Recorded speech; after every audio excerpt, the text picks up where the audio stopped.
এই রমাজান আপনার জীবনের শেষ রমাজানও হতে পারে। ওয়ার্ল্ড যেখানে দাঁড়িয়ে আছে, কে জানে আগামী রমাজানে আমাদের মধ্যে কোনো মানুষ বেঁচে থাকবে কিনা। আপনারা হয়তো জানেন কিনা যে কারেন্সি আপনারা ব্যবহার করছেন, এর মধ্যেও সুদ আছে, এর মধ্যে রিবা আছে।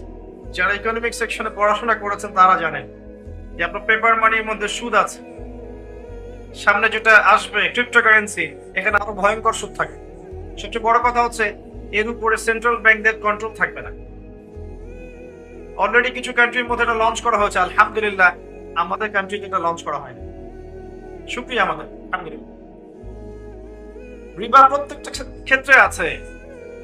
আমরা অনেক সময় সমিতির নামে সুদ খাচ্ছি, কোনো কোনো ক্ষেত্রে ব্যাংকিং সিস্টেমের নামে সুদ খাচ্ছি, কখনো কখনো এনজিওর নামে সুদ খাচ্ছি। আমরা সুদ খাচ্ছি সবাই, কিন্তু নবী সাল্লাল্লাহু আলাইহি ওয়াসাল্লাম সতর্ক করেছিলেন যে সুদের পাপের ৭৩টা শাখা আছে, যার সবচেয়ে নিম্ন পাপ হচ্ছে নিজের মায়ের সাথে জেনা করা।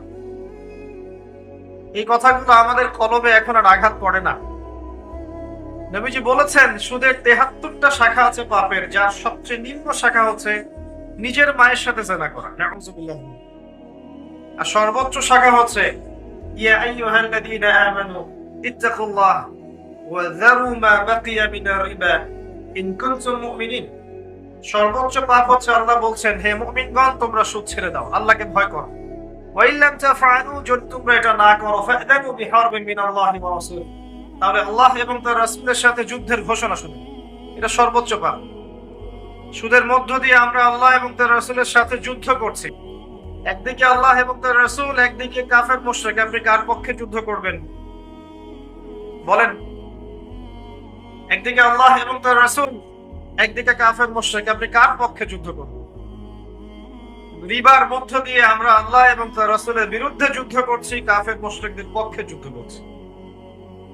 কে বুঝাবে এই কথাগুলো এখন যে সুদ প্রত্যেকটা সেক্টরে ছয়লাভ হয়ে গেছে? আল্লাহ পাক আমাদেরকে সুদ থেকে বেরিয়ে আসার তৌফিক দান করুন। আইয়ামে জাহিলিয়াতে আরেকটা পাপ ছিল মাদক। আজকে আপনি পুরো গ্লোবালি তাকান, যুব সমাজের অধঃপতনের সবচেয়ে মূল কারণ হচ্ছে মাদক। সিগারেট থেকে শুরু করে ইয়াবা পর্যন্ত এমন কোনো বিষয় নাই যেটা তারা এখন যুবক বয়সে সেবন করছে না। ম্যাক্সিমাম, মোস্ট অফ দেম এটাকে তারা স্টাইল মনে করে, এটাকে আধুনিকতা মনে করে। এবং এখান থেকে শুরু হয় আস্তে আস্তে খারাপ সঙ্গ দোষ, তারপরে নারীর সঙ্গ, তারপর জেনা, তারপর হারাম মিউজিক, তারপর অহেতুক কিছু খেলাধুলা, তারপর দেখবেন স্মাগলিং করা, ছিনতাই করা, রাহাজানি করা, ক্যাসিনোতে যাওয়া, জুয়া খেলা। এক পর্যায়ে দেখবেন পর্নোগ্রাফিতে আসক্ত হয়ে যাবে, এরপর বিবাহিত জীবনেও ব্যর্থ, পরবর্তীতে রাষ্ট্রের বোঝা হয়ে যাবে। এর বেশি কিছু না। একটা বড় বড় সংখ্যার যুব সমাজ আজকে এই পথে চলে গেছে। আল্লাহ পাক আমাদের যুবক ভাইদেরকে ফিরিয়ে নিয়ে আসে। কিন্তু ওদেরকে ফেরানোর জন্য যে পথগুলো ছিল, কোরআন এবং সুন্নাহ, ৫ ওয়াক্ত নামাজি বানানো, আল্লাহ রাসূলের সুন্নাহ মতো তাদেরকে চালানো, আল্লাহ দ্বীনের পথে ওদেরকে মেহনত করানো, এই কাজগুলো করতে গেলে আমরাই ওদেরকে বাধা দিচ্ছি। এখন আমরা মনে করছি ওরা সন্ত্রাসী হয়ে যাবে এগুলো করে।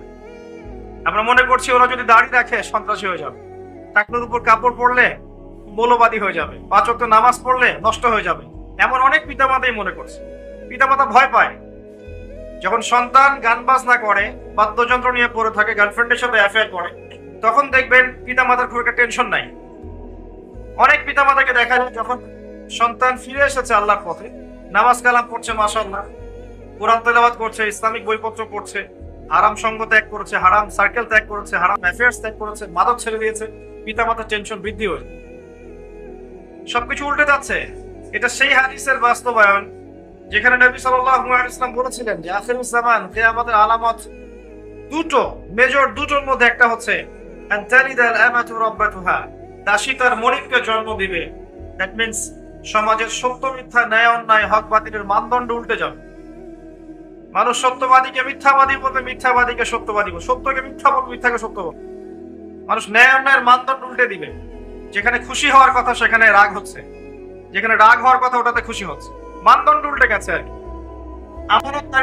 আমানতদার ব্যক্তিকে বলা হবে খেয়ানতকারী, আর খেয়ানতকার ব্যক্তিকে বলা হবে পরম আমানতদার।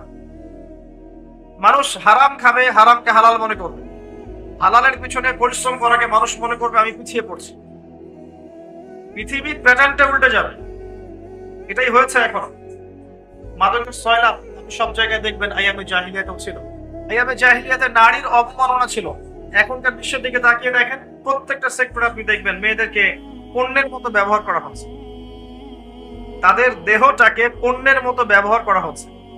প্রথমে শুরু হয়েছে ফ্রি মিক্সিং, নারী পুরুষের একে অপর অবাধ মেলামেশা, মাহরাম গায়রে মাহরামের 5 পয়সা পরোয়া না করা, সূরা নূরের আয়াত, সূরা আহজাবের আয়াত, এগুলোকে জাদু করে রেখে দেওয়া হচ্ছে। এগুলো থেকে ভ্রুক্ষেপ করার সময় নাই মুসলিম নারীদের এখন। সূরা নূরের আয়াতগুলো, সূরা আহজাবের আয়াতগুলো, সূরা তাহরিমের আয়াতগুলো, সূরা নিসার আয়াতগুলো, এগুলোর দিকে ভ্রুক্ষেপ করার সময় নেই।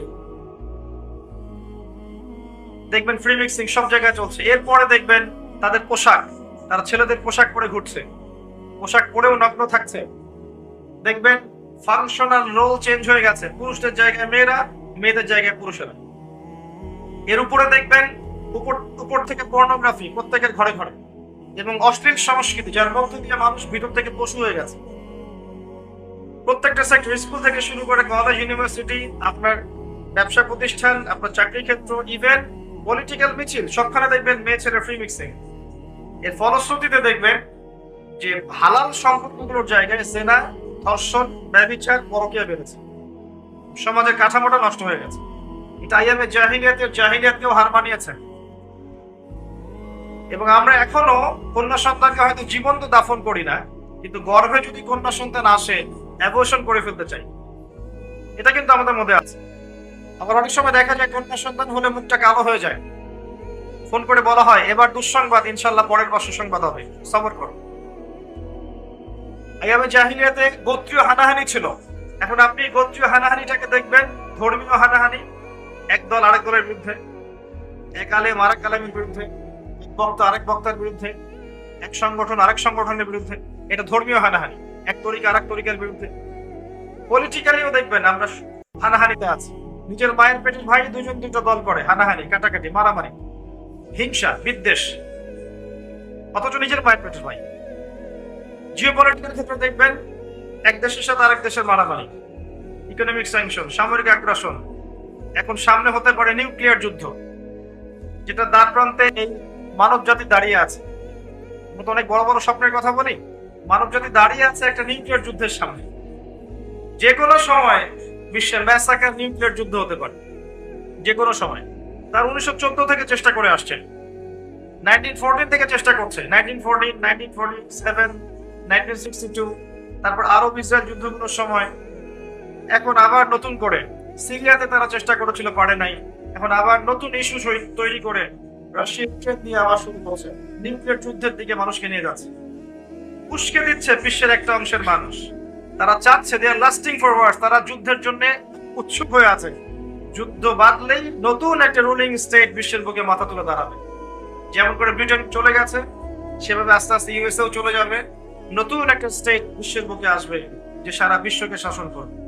এবং সেটা আমাদের মত, আমার মত, সেটা হবে দ্য স্টেট অফ ইসরায়েল।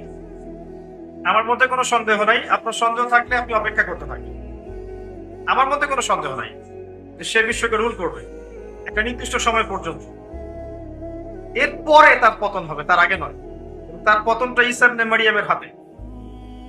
কারণ আমরা তো হালুয়া রুটি আর সেবাই খাবো, আমাদের হাতে ওর পতনের সুযোগই নেই, সম্ভাবনাই নাই। বিগত 70 বছরে মুসলিমদের কলেজের উপর বসেই বিশ্বের প্রত্যেকটা বড় বড় সেক্টর নিয়ন্ত্রণ করে ফেলেছে। যখন আমরা আপোষে কাদা ছোড়াছুড়িতে লিপ্ত ছিলাম, দুঃখের কথা হাসি মুখে বলছি, আর 4টা ব্যাটল কিচ্ছু করতে পারেনি মুসলিমরা। শেষ জামানায় মাসিহুদ দাজ্জাল সবচেয়ে বড় ফিতনা। মাসিহুদ দাজ্জালের ফিতনা এত বড়, পৃথিবীর সমস্ত ফিতনাগুলোকে এক জায়গায় করলেও দাজ্জালের ফিতনার সমান হবে না। সে জিউসদেরকে নিয়ে, ইহুদিদেরকে নিয়ে এই বিশ্বকে শাসন করবে 40 দিন, যার প্রথম দিনটা হবে 1 বছরের সমান, দ্বিতীয় দিনটা হবে 1 মাসের সমান, তৃতীয় দিনটা হবে 1 সপ্তাহের সমান, বাকি দিনগুলো হবে আমাদের দিনের মতো। এটা আসছে সামনে, কিছুই করতে পারবেন না, এটা হবেই। আর আমরা যেভাবে প্রোটেস্ট্যান্ট মুসলিম হচ্ছে দিন দিন, প্রোটেস্ট্যান্ট মুসলিম অর্থাৎ সুবিধাবাদী মুসলিম আর কি। যতটুকু ভালো লাগে করি, যেগুলো বিপক্ষে যাই করি না। এই টাইপের মুসলিম যখন আমরা হয়েছি, তখন আমাদের দ্বারা ওকে ডিফেন্ড করার প্রশ্নই আসে না। তাকে ডিফেন্ড করবে, তাকে পরাজিত করবে এবং তাকে সরিয়ে দিয়ে ইসলামের পতাকা প্রতিষ্ঠিত করবে এমন কিছু মানুষ, এমন কিছু মুসলিম যারা কখনো সত্যের সাথে মিথ্যাকে মিশ্রণ করে না, যারা কখনো ইসলামের কিছু অংশ মানি কিছু অংশ মানি না, এমন হয় না। যারা ইসলামের টোটালিটি মানবে, ইনশাআল্লাহ আল্লাহ পাক তাদের দ্বারা এই বিজয় হাসিল করবে। সময় আস্তে আস্তে সেদিকে যাচ্ছে। আইয়ামে জাহিলিয়াতে যতগুলো পাপ ছিল সেগুলো আপনি এখনকার বিশ্বে দেখতে পারবেন এবং আরো বড় পরিসরে দেখতে পারবেন। এরকম জায়গা থেকে কিভাবে নবী সাল্লাল্লাহু আলাইহি সাল্লাম একটা আলোকিত সমাজ প্রতিষ্ঠা করলেন? উত্তর খুব সহজ। এই উত্তরের জন্য আপনার পিএইচডি করার কোনো দরকার নাই। আমার হাতে যে কিতাবটা আছে এটাই সেই কিতাব যার মধ্য দিয়ে নবী সাল্লাল্লাহু আলাইহি ওয়াসাল্লাম মাত্র 23 বছরের ব্যবধান পুরো জাহেলী সমাজকে আলোকিত সমাজে পরিণত করেছেন। প্রথম 3 বছর তিনি গোপন দাওয়াত দিয়েছেন, এরপর 4th থেকে 10 বছর পর্যন্ত প্রকাশ্যে দাওয়াত দেওয়া শুরু করেছেন। যখন ওমর এবং হামজা রাদিয়াল্লাহু আনহুমা তাদের মতো কিছু সাহাবী ইসলাম কবুল করেছেন, তখন ইসলামের দাওয়াত বেগবান হয়েছে। যখন দাওয়াত বেগবান হয়েছে, তখন নির্যাতন নিপীড়ন বেড়েছে। এক পর্যায়ে হাবাসায় হিজরত করতে হয়েছে। তারপর তায়েফে নবী সাল্লাল্লাহু আলাইহি ওয়াসাল্লাম ট্রাই করেছেন, সেখান থেকে তাকে আঘাতপ্রাপ্ত হয়ে ফিরে আসতে হয়েছে মক্কায়। মাঝখানে 3 বছর বয়কটের জীবনযাপন সহ্য করতে হয়েছে, সামাজিকভাবে বয়কট। গাছের ছাল পাতা খেয়ে তারা শিয়ারে আবু তালেবে রাত কাটিয়েছেন, দিন কাটিয়েছেন।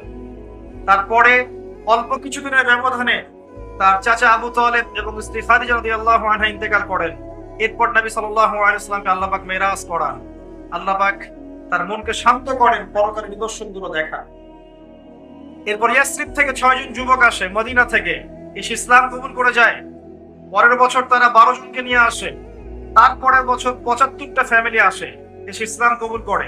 এর পরের বছর নবী সাল্লাল্লাহু আলাইহি ওয়াসাল্লাম মদিনায় হিজরত করেন। প্রথম ইসলামিক স্টেট মদিনায় কায়েম হয়। সেখানে নবী সাল্লাল্লাহু আলাইহি ওয়াসাল্লাম অর্থনৈতিক ভিত্তি শক্ত করেন, সামরিক বাহিনীর ভিত্তি শক্ত করেন, পররাষ্ট্রনীতি অ্যাপ্লাই করেন, যতগুলো বিষয় দরকার রাষ্ট্রের সবকিছু করেন। ভাতৃত্বের বন্ধন করেন, মদিনা সনদ করেন, সব করেন। মসজিদ নববী নির্মাণ করেন, যেটা শুধু একটা মসজিদ ছিল না, একটা পার্লামেন্ট ছিল। এভাবে আস্তে আস্তে ইসলামের দাওয়াত ছড়িয়ে পড়তে থাকে। আবু সুফিয়ানের কাফেলাকে আক্রমণকে কেন্দ্র করে পরের বছর হয় বদর, এখানে মুসলিমরা জয়লাভ করে। তারপরে হয়েছে উহুদ, এখানে মুসলিমরা সাময়িক বিপর্যয় শিকার হয়। তারপরের বছর হয় খন্দক, এরপর হুদাইবিয়ার সন্ধি। আস্তে আস্তে আস্তে আস্তে আরো পররাষ্ট্রনীতি, রোমক সম্রাটকে দাওয়াত দেয়া, কাইসারকে দাওয়াত দেয়া, কিসরাকে দাওয়াত দেয়া, পারস্য, বাজান, আপনার হাজারা মাউত, আপনার ইয়েমেন, বাহরাইন, আপনার মিশর, সমস্ত জায়গায় ইসলামের দাওয়াত ছড়িয়ে পড়তে থাকে। এক পর্যায়ে খায়বার আক্রমণ হয়। যখন মুসলিমদের আর্থসামাজিক অবস্থার উন্নয়ন হয়, নবী সাল্লাল্লাহু আলাইহি ওয়াসাল্লাম মুশরিকদের কর্তৃক চুক্তি ভঙ্গ করার কারণে মক্কা আক্রমণ করেন। বিনা যুদ্ধে মক্কা তিনি বিজয় করেন। ইসলামিক হুকুমত মক্কাতেও কায়েম হয়ে যায়। আস্তে আস্তে হয়েছে, একবারে হয় নাই। 23 বছর সময় লেগেছে, একদিনে হয়নি। আস্তে আস্তে হয়েছে, একবারে হয়নি। কিন্তু একটা দিনের জন্যও তারা কখনো হাঁটু গেড়ে বা হাত গুটিয়ে বসেছিলেন। প্রত্যেকটা দিন, প্রত্যেকটা রাত নবী সাল্লাল্লাহু আলাইহি ওয়াসাল্লাম সাহাবায়ে কেরামকে নিয়ে এগিয়ে গেছেন, কখনো পিছিয়ে আসেন নাই। কখনো বাধা এসেছে, কখনো বিপত্তি এসেছে, কখনো মার খেয়েছেন, কখনো বয়কট করা হয়েছে, কখনো হিজরত করতে হয়েছে। কিন্তু তারা তাদের আদর্শ এবং উদ্দেশ্যে লক্ষ্যে অটুট ছিলেন। এটার প্রয়োজন মুসলিমদের এখন লক্ষ্যে অটুট থাকে। এরপর সেই ভিত্তির উপর দাঁড়িয়ে আবু বকর সিদ্দিক রাদিয়াল্লাহু আনহু শাসন কার্য চালিয়েছেন। তারপর ওমর রাদিয়াল্লাহু আনহু চালিয়েছেন, এরপর ওসমান রাদিয়াল্লাহু আনহু চালিয়েছেন, তারপর আলী ইবনে আবি তালিব চালিয়েছেন। চলেই গেছে বছরের পর বছর। এরপর 132 বছর উমাইয়ারা শাসন করেছে। তারপরে প্রায় 532 বা 50 বছরের মতো আব্বাসীয়রা শাসন করেছে। তারপর অটোম্যানরা এসেছে, ফাতেমিরা এসেছিল, কর্ডোভায় শাসন এসেছিল, মিশরের মামলুকরা এসেছিল, আফগানরা, মোগলরা এসেছে, সবাই শাসন করেছে। ইসলামই ছিল এই বিশ্বের বুকে একমাত্র প্রতিষ্ঠিত রিলিজিয়ন, শুধু জীবনের একটা ক্ষেত্রে নয়, জীবনের সমস্ত ক্ষেত্রে। কিন্তু বিগত 100, 200, 300 বছর থেকে আমরা অধঃপতনের সময় দেখতে পাচ্ছি। কি কারণ? যে কিতাবটা হাতে নিয়ে নবী সাল্লাল্লাহু আলাইহি ওয়াসাল্লাম সমাজ সংস্কার করেছিলেন, এখান থেকে মুসলিমরা সরে এসেছে। মুসলিমদের এই কিতাবের উপরে মূলত 6টা হক ছিল। এই 6টা হকের বেশিরভাগই আমরা আদায় করতে পারি নাই। 1 নাম্বার ছিল এই কিতাব সবাই পড়তে জানবো, কিন্তু আমরা এই কিতাব সবাই পড়তে জানি না, দুর্ভাগ্যজনক। দ্বিতীয় বিষয় ছিল এই কিতাবের অর্থটা আমাদের জানা উচিত ছিল, দুর্ভাগ্যজনক বেশিরভাগ মুসলিম এই কিতাবের অর্থ জানি না। তৃতীয়টা হচ্ছে এই কিতাবের আদেশ এবং নিষেধগুলো আমাদের মানা উচিত ছিল, নিষেধগুলো বর্জন করা উচিত ছিল। ম্যাক্সিমাম মুসলিম আমরা আল কোরআনের আদেশ নিষেধ মানি না। এই কিতাবের দাওয়াত মানুষের ঘরে ঘরে পৌঁছানোর কথা ছিল, কিন্তু এই ক্ষেত্রে আমরা অনেকেই এই কাজটা করতে পারি নাই। বরং দেখবেন মুসলিমদের ঘরে অন্য কিতাবের দাওয়াত চলে এসেছে এখন, এবং দিন দিন বহু মুসলিম মুসলিম থেকে অন্য ধর্ম গ্রহণ করছে দেশের মাটিতেও। আপনি আমি ঘুমিয়ে আছি, কিন্তু কাফের মুশরিকরা ঘুমিয়ে নাই। তারা বহু মানুষকে অমুসলিম বানিয়েছে এই দেশের মাটি, দিন দিন হচ্ছে। আর তারা আমাদের মতো নয় যে একজনকে অমুসলিম বানালে সেলফি তুলে ফেসবুকে দিবে, আজকে অমুককে খ্রিস্টান বানালাম দেখুন। তারা এত বোকা নয়, তারা আমাদের মতো বুদ্ধিবৃত্তিক ভাবে পরাজিত নয়। আমরা বুদ্ধিবৃত্তিক ভাবে পরাজিত। আমরা এক ওয়াক্ত নামাজ পড়লে সারা দুনিয়ার মানুষকে জানাতে চাই যে আজকে আমি নামাজ পড়েছি। হ্যাঁ, আইওয়াস আর শোডাউন নিয়ে আমরা এত বেশি ব্যস্ত হয়ে থাকি যে বেসিক কাজ থেকে সরে এসেছি। কিন্তু দেখবেন ইসরায়েল কখনো বলবে না তার কাছে কতগুলো পারমাণবিক অস্ত্র আছে, কখনো বলবে না। কেউ জানে না, কেউ জানে না। ইভেন রাশিয়াও জানে না তার কাছে কতগুলো পারমাণবিক অস্ত্র আছে। কিন্তু যদি আমাদের কাছে একটা থাকতো, আমরা সারা দুনিয়ার মানুষকে বলতাম আমার কাছে একটা আছে। এই বুদ্ধিবৃত্তিক পরাজয়ের কারণে আমরা পলিটিক্যাল ব্যাটেলে হেরে গেছি। ইসরায়েল কি করবে? সে দেখবে কার কাছে কতগুলো আছে, ইরানের কাছে কতগুলো আছে, ও দেখবে, ওইটা নিয়ে প্রশ্ন তুলবে। ওর দিকে যদি কেউ প্রশ্ন তুলে, সে বলবে আমি আত্মরক্ষার স্বার্থে এটা করেছি। মানে টপিক এটা নয় আজকে আলোচনার, না হলে এটা নিয়ে অনেকগুলো কথা বলতে পারতাম। বিষয়টা হচ্ছে যে আমরা যখন আমাদের আপোষের ইখতিলাফ গুলো নিয়ে ব্যস্ত আছি, আপোষের দুর্বলতা গুলো নিয়ে ব্যস্ত আছি, তখন ইসলামের শত্রুরা অনেক দূর পর্যন্ত এগিয়ে গেছে। তারা বিশ্বের পলিটিক্যাল সেকশন থেকে শুরু করে মিডিয়া বলেন, প্রযুক্তি বলেন, অর্থনীতি বলেন, এডুকেশন সেক্টর বলেন, প্রত্যেকটা সেক্টর উপর থেকে রুল করছে। এখানে আপনি আমি একটা স্লোগান দিয়ে কি করতে পারি? তেমন কিছু না। আর আমরা তো আমাদের ব্যক্তিগত জীবনের ইবাদত থেকেও সরে আসছি। একটু খেয়াল করে দেখেন না, বাংলাদেশের কত পার্সেন্ট মুসলিম 5 ওয়াক্ত নামাজ পড়ে? একটু জরিপ করে দেখেন বাংলাদেশের কতজন মুসলিম আল কোরআন কারীম বিশুদ্ধ করে তেলাওয়াত করতে পারে? কতজন যুবকের গালে দাড়ি আছে একটু দেখেন না? কতজন যুবতীর গায়ে পর্দা হিজাব আছে একটু দেখেন? একটু দেখেন না কতজন মুসলিম হালাল খায় একটু দেখেন না? কয়টা পরিবারে আপনি ইসলামিক পরিবার পাবেন একটু দেখেন? আর আমরা যে বড় বড় কথাগুলো বলছি, নিঃসন্দেহে এগুলো বড় কথা হলেও আল্লাহরই কথা। এটা মানুষই করবে, মুসলিমরাই করবে। আল্লাহর জমিন, আল্লাহর দিন প্রতিষ্ঠার কথাই বলেন, আল্লাহ পাকের কালিমা বুলন্দ করার কথাই বলেন, এগুলো মুসলিমরাই করবে। কিন্তু কোন মুসলিমরা করবে? যারা সালাত পড়ে না, যারা যাকাত দেয় না, যারা পর্দা করছে না, যারা হারামখোর, এরাই কাজ করবে। এই যুব সমাজ করবে, যে যুব সমাজ একটা টিকটক প্রতিবন্ধী প্রজন্ম, এরা করবে। এটা আপনি আমাকে বিশ্বাস করতে বলছেন? সুবহানাল্লাহ। তা আমি বিশ্বাস করি না। এরা কি মুহাম্মদ বিন কাসিম? এদের মধ্যে উমর ইবনে খাত্তাবের মতো চেতনা আছে? এরা জানে সালাহউদ্দিন আইয়ুবী কে ছিলেন? জিজ্ঞাসা করে দেখেন, রমাদান মাসের সওম কত হিজরিতে ফরজ করা হয়েছে বলেন? রমাদান মাসের সওম কত হিজরিতে ফরজ করা হয়েছে? অল্প কিছু মানুষ বলতে পারে, ম্যাক্সিমাম পারবে না, দেখবেন।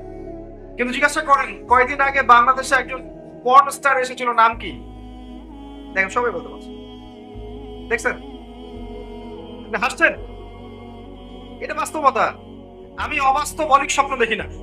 যখন বাংলাদেশের প্রত্যেক যুব সমাজ গাল ভর্তি দাড়ি থাকবে, 5 ওয়াক্ত নামাজই হবে, সুন্নতের লেবাস থাকবে, কোরআন তেলাওয়াত করতে জানবে, কোরআনের অর্থ বুঝতে জানবে, কোরআনের আদেশ নিষেধ মেনে চলবে, ইত্তেবা সুন্নাহ মাফিক জীবনযাপন করবে, হালাল খাবে, আদর্শ পরিবার করবে, অটোমেটিকলি বাংলার জমিনে দিন কায়েম হয়ে যাবে ইনশাআল্লাহ। বেসিক কাজে আসেন। এখন কি করছে তারা? ম্যাক্সিমাম যুব সমাজ দেখবেন টিকটক, ফেসবুক, ইউটিউবিং, গার্লফ্রেন্ড, মাদক, ইয়াবা, জুয়া, ক্যাসিনো, ফিমিক্সিং, জীবনের উদ্দেশ্য না জানা শিক্ষা ব্যবস্থা, এগুলো নিয়ে পড়ে আছে। দেখবেন কয়জনের ফিকির আছে দিন নিয়ে, দিন আল্লাহর জমিনে, আল্লাহর দিন। তো নিজেই জানেন জীবনের উদ্দেশ্য কি। একজন গার্লফ্রেন্ডের জন্য জীবন দিতে পারে, আত্মহত্যা করে মরতে পারে। এই ছেলে আল্লাহর পথে জীবন দিবে না, ও তো জানি না আল্লাহর পথ কি জিনিস। ইল্লা মাশাআল্লাহ, আল্লাহ যদি হেদায়েত না দেন। যেটা বলতে যাচ্ছি ভাই, জাহেলি যুগের প্রত্যেকটা জাহেলিয়াত এখন বিরাজমান আছে, যেটাকে পরিবর্তন করেছেন নবী সাল্লাল্লাহু আলাইহি ওয়াসাল্লাম এই কিতাবের মধ্য দিয়ে এবং সুন্নাহর মধ্য দিয়ে। তিনি এবং সাহাবায়ে কেরাম রাদিয়াল্লাহু আনহুম আজমাইন আল কোরআন পড়েছেন, অর্থ বুঝেছেন, আমল করেছেন, দাওয়াত দিয়েছেন, প্রতিষ্ঠা করেছেন। এগুলো কোরআনের হক। এগুলো আমরা বাস্তবায়ন করতে না পারলে আল্লাহ পাক আমাদেরকে সরিয়ে দিবেন। ওয়া ইন তাতাওয়াল্লাউ ইস্তাবদিল কওমান গায়রাকুম। তোমরা যদি মুখ ফিরিয়ে নাও, আল্লাহ পাক তোমাদেরকে সরিয়ে দিয়ে নতুন কওম নিয়ে আসবেন। সুম্মা লা ইয়াকুনু আমসালাকুম, তারা তোমাদের মতো অপদার্থ হবে না। আসেন, আমাদের সামনে একটা মাস আছে, মাহে রমাদান। এই রমাদান মাসকে কেন্দ্র করে আমরা আমাদের মূল ট্র্যাকে ফিরে আসি। জীবনে যা করেছি, নামাজ পড়ি নাই, যাকাত দেই নাই, যা করেছি, জেনা করেছি, সুদ খেয়েছি, মদ খেয়েছি, ইত্যাদি ইত্যাদি, সব ভুলে যান। সব ভুলে, অতীতকে ভুলে গিয়ে আপনি আপনার পাপের জন্য 2 রাকাত নামাজ পড়ে আল্লাহর কাছে কান্নাকাটি করেন, আল্লাহ আমি জীবনে যত পাপ করছি আল্লাহ তুমি মাফ করুন। এই রমাদান মাস থেকে আমি নিজেকে পরিশুদ্ধ করব এবং আগামী পুরো জীবন নিজে পরিশুদ্ধ হব, পরিশুদ্ধ পরিবার করব, আল্লাহর জমিনে আল্লাহর দিনটা যেন কায়েম হয়, এই জন্য আমি চেষ্টা করব। পারা যাবে ইনশাআল্লাহ। যা করেছি জীবনে, যা করেছি। আল্লাহ পাক আপনার পাপ মাফ করতে 1 সেকেন্ড সময় নেবেন না, 1 সেকেন্ডও না, বরং আপনার সমস্ত পাপকে আল্লাহ পাক নেকি দিয়ে পরিবর্তন করে দিবেন ইনশাআল্লাহ। সূরা ফুরকানের মধ্যে স্পষ্ট আয়াত আছে, ইল্লা মান তাবা ওয়া আমানা ওয়া আমিলা আমালান সালিহা ফাউলাইকা ইউবাদদিলুল্লাহু সাইয়্যাতিহিম হাসানাত। যারা তওবা করবে, ঈমান নিয়ে আসবে, আমলে সালেহ করবে, আল্লাহ পাক এদের গুনাহগুলোকে নেকি দিয়ে পরিবর্তন করবে ইনশাআল্লাহ। এরপর থেকে আপনি শুরু করেন, এই রমাদান মাসকে আপনি কোরআনময় মাস বানিয়ে দেন। কোরআন তেলাওয়াত করতে শেখেন। যদি কোরআনের অর্থটা না বোঝেন, আরবি ভাষাটা শেখার চেষ্টা করেন, আরবি ব্যাকরণ পড়ার চেষ্টা করেন, কোরআনের ভাষাটা বোঝার চেষ্টা করেন। আমরা একটা নিজের উপর ফরজ করে নেই না, কি সমস্যা? নিজের উপর ফরজ করে নেই যে কোরআন আমাকে বুঝতেই হবে। ফরজ করেছিলেন নিজের উপর অনেক কিছু, আমরা নিজের উপর কিন্তু জোর করে অনেক কিছু ফরজ করেছি। আমরা নিজের উপর এখন অনলাইন সেকশনটাকে ফরজ করে নিয়েছি না?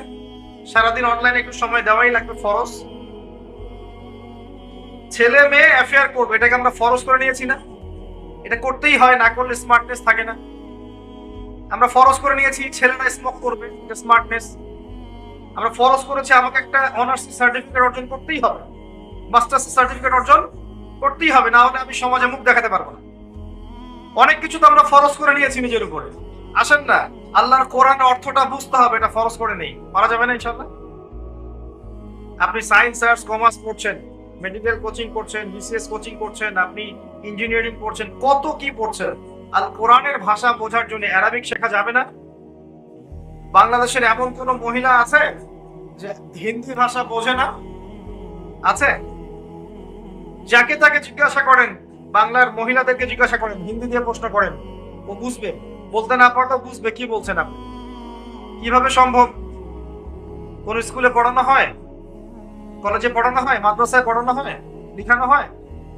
কিভাবে শিখলো বলেন? সংস্কৃতি। আপনি অ্যারাবিক চর্চা করেন, 2 বছর সময় লাগবে না, আপনি কোরআন বুঝে ফেলবেন ইনশাআল্লাহ। আপনি বুঝে ফেলবেন না বলতে এটা বুঝাচ্ছি না যে আপনি মুফতি হয়ে যাবেন, আপনি বড় মুহাদ্দিস হয়ে যাবেন, আপনি বড় মুফাসসির হয়ে যাবেন, এটা বুঝাচ্ছি না। বুঝাচ্ছি যে ইমাম তেলাওয়াত করবেন, আপনি বুঝতে পারবেন এর অর্থটা কি। ইমাম তেলাওয়াত করবেন, আপনি বুঝতে পারবেন অর্থটা কি। আল্লাহ পাক তৌফিক ইনায়াত করুন, মন থেকে দোয়া করি, আমিন। রমজান মাসে কোরআনকে সময় দেন, কোরআন তেলাওয়াত করেন, অর্থ বোঝার চেষ্টা করেন, কোর্স গুলো করেন, অনলাইনে করেন, অফলাইনে করেন, মাদ্রাসায় গিয়ে করেন, ওস্তাদের কাছে গিয়ে করেন। এবং যারা আমরা কোরআন তেলাওয়াত করতে জানি না, রমজানে শিখবো ইনশাআল্লাহ, শিখবো ইনশাআল্লাহ। যারা জানি তারা এই মাসে এক পারা করে পার ডে পড়বো, এক পারা করে পার ডে, একদিনে মিনিমাম এক পারা, 30 দিন 30 পারা করা যাবে ইনশাআল্লাহ। এবং এটাকে চর্চা ধরে রাখবেন, সারা বছর প্রত্যেক মাসে একটা করে খতম দিবেন, মাসে একটা করে খতম দিবেন। চাঁদ উঠবে, চাঁদের প্রথম দিন এক পারা, চাঁদের দ্বিতীয় দিন 2 পারা, চাঁদের তৃতীয় দিন 3 পারা, এভাবে আপনি পুরো কোরআন খতম করতে পারবেন। চাঁদের সাথে কোরআনের সম্পর্ক আছে, কোথায় আছে এটা আপনি খুঁজে বের করবেন, আমি বলে দিব না। চাঁদের সাথে কোরআনের সম্পর্ক আছে, কোথায় আছে খুঁজে বের করেন। যারা কোরআন তেলাওয়াত করতে জানি না, তেলাওয়াত শিখবো। যারা জানি তারা এক পারা করে তেলাওয়াত করবো, সারা বছর ধরে রাখবো ইনশাআল্লাহ।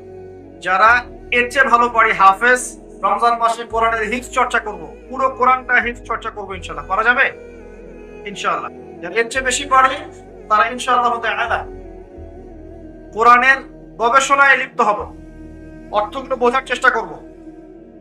কোন সূরা আল্লাহ পাক কি বলতে চাচ্ছেন, কোন সূরার মূলনীতি কি।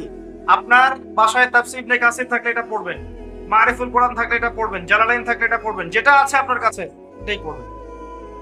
প্রতিদিন একটা নির্দিষ্ট সময়কে বেছে নেবেন, এই 1 ঘন্টা আমি স্মার্টফোন থেকে টোটালি দূরে থাকবো, ফোন বন্ধ, ল্যাপটপ বন্ধ, সব বন্ধ, টোটালি একদম কোরআন নিয়ে, ইসলামিক বই নিয়ে পড়ার টেবিলে। এটার জন্য আপনার বেস্ট সময়টা আপনি বেছে নেন। ফজরের পর পড়েন বেটার, যদি না পড়েন জোহরের পর, না পড়েন আসরের পর ইত্যাদি। আপনি নামাজের পর একটা সময় বেছে নেন, যে সময়টা পড়ার টেবিলে থাকবেন, মিনিমাম 1 থেকে 2 ঘন্টা, নড়বেন না কেন, ফোন টোন সব বন্ধ, কারোর সাথে কোনো কন্ট্যাক্ট নেই। পড়বেন একদম কাট পেস্ট, যেটাকে আমরা বলি ক্রস চেক, একদম ক্রস চেক করে বসবেন। খাতা থাকবে, ডায়েরি থাকবে, আপনার সামনে কোরআন থাকবে, তাফসীর থাকবে, একাধিক তাফসীর থাকবে, একটা করে আয়াত পড়বেন, ওই আয়াতের কয়েকটা তাফসীর অনুবাদ দেখবেন, প্রাসঙ্গিক ব্যাখ্যা দেখবেন, মূল পয়েন্টগুলো নোট আউট করবেন। পারবেন? পারবেন না? এভাবে পড়াশোনা না করলে কিন্তু মন থেকে শান্তি আসে না। এভাবে একটা দিন পড়ে দেখেন, মন থেকে শান্তি আসবে। ইত্তাকুল্লাহ হাক্কা তুকাতি, ভয় করার মতো ভয় করো। এটার মানে কি, আল্লাহ পাক কি বোঝাতে যাচ্ছেন? যেন তেন ভয় না, ভয় করার মতো ভয় করো, এটা একটা পয়েন্ট বের করলেন। ওয়ালা তামুতুন্না ইল্লা ওয়া আনতুম মুসলিমুন, পরিপূর্ণ মুসলিম না হয়ে মৃত্যুবরণ করো না, একটা পয়েন্ট লিখলেন। একটা আয়াত থেকে আপনি 4টা 5টা 10টা পয়েন্ট বের করতে পারেন। এবার এই একটা শিক্ষাটা আপনি আপনার স্ত্রীকে শোনান, আপনার মাকে শেখান, আপনার বাবাকে শেখান। আপনি মসজিদে যান, ওই একটা মসজিদের সবার সামনে তেলাওয়াত করে আপনি আপনার দাওয়াতি কাজ করেন, পারা যাবে? কোরআনময় সমাজ এমনি এমনি হয় না, একটা কোরআনের ব্যাপক রেভলিউশন দরকার। কোরআনই সেই অস্ত্র যেটা দিয়ে আপনি ইসলামিক সমাজ বাস্তবায়ন করতে পারেন। কিছু নাই আমাদের কাছে, কি মিসাইলস আছে নাকি, পারমাণবিক অস্ত্র আছে, কি আছে? কিছুই তো না। শুধু অন্তরে থাকতে হবে ঈমান, ইসলাম, হাতে কোরআন এবং নিজের উপর সুন্নাহ, তাকওয়া, এতটুকুই।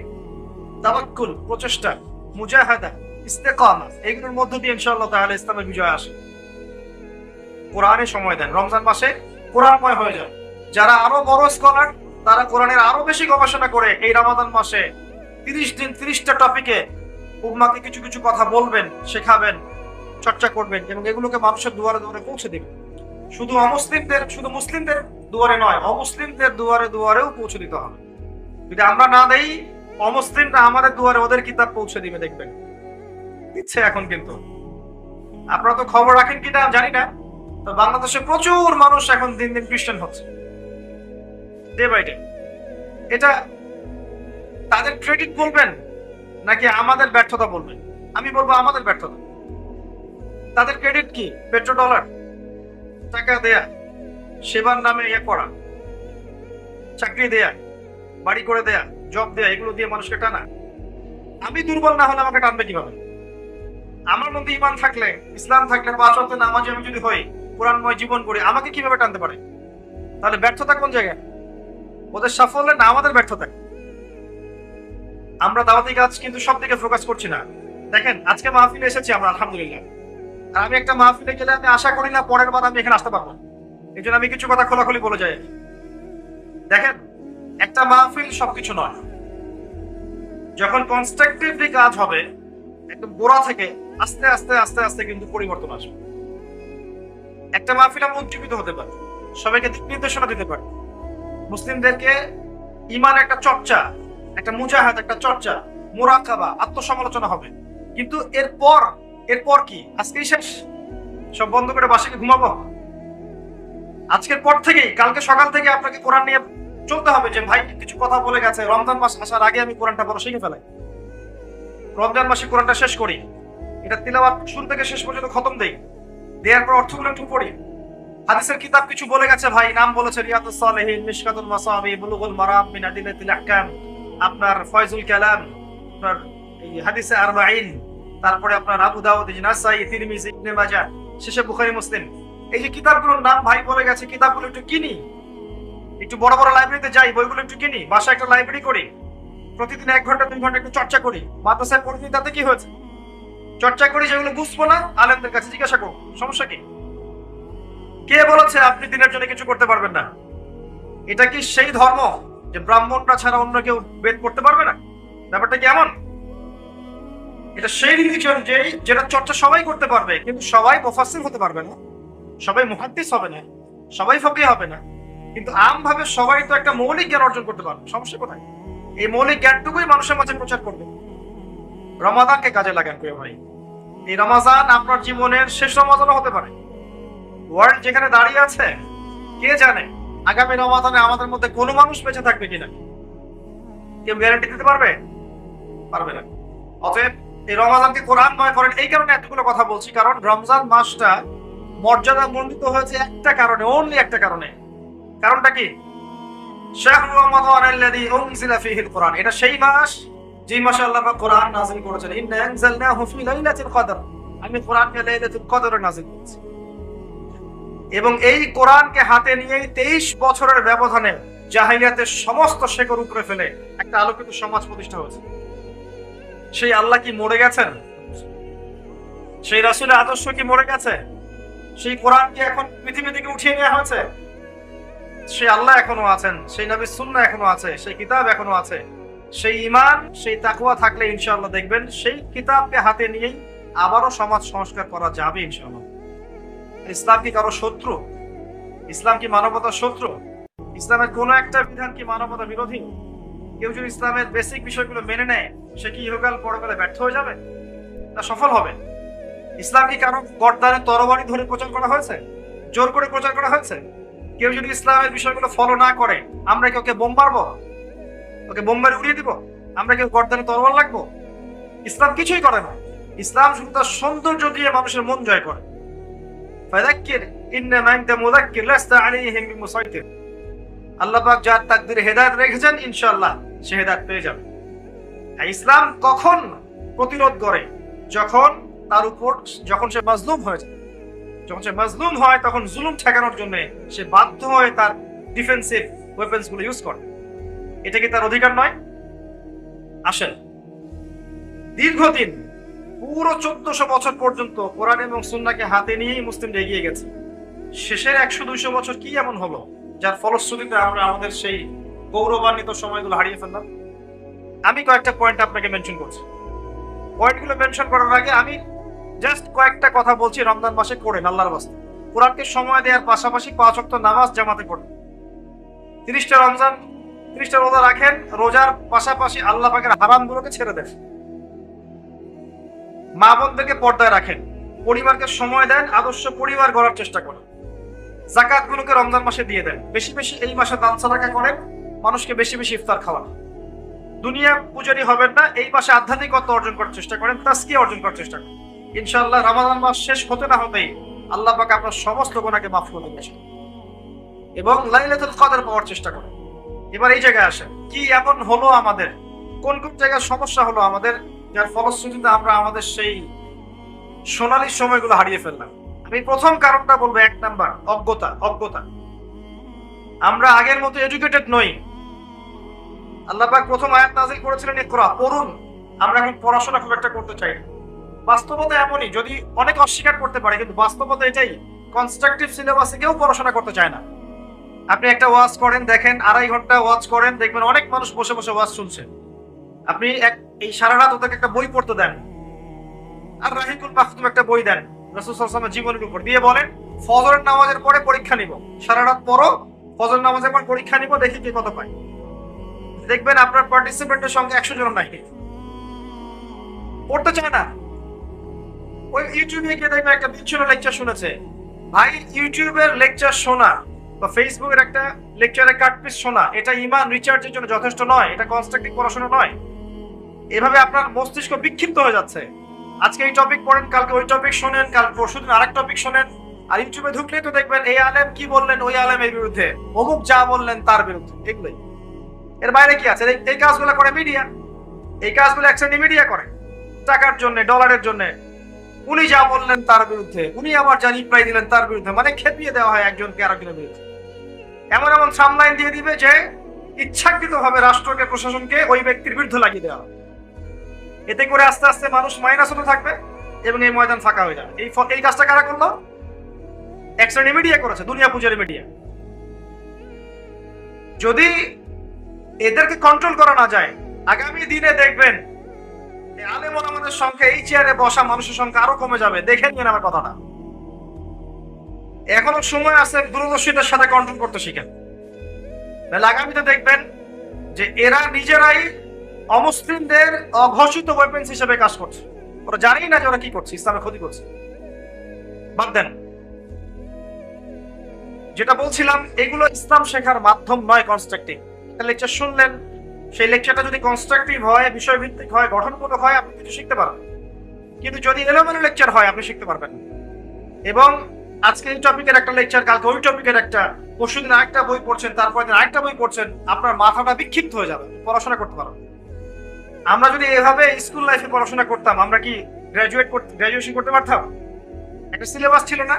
আগে ক খ শিখবে, তারপরে বানান করে পড়া শিখবে, তারপর সেন্টেন্স মেকিং শিখবে, তারপর ট্রান্সলেশন শিখবে, প্যারাগ্রাফ শিখবে, ইত্যাদি ইত্যাদি। এগুলো ছিল না? একটা সিকোয়েন্স ছিল।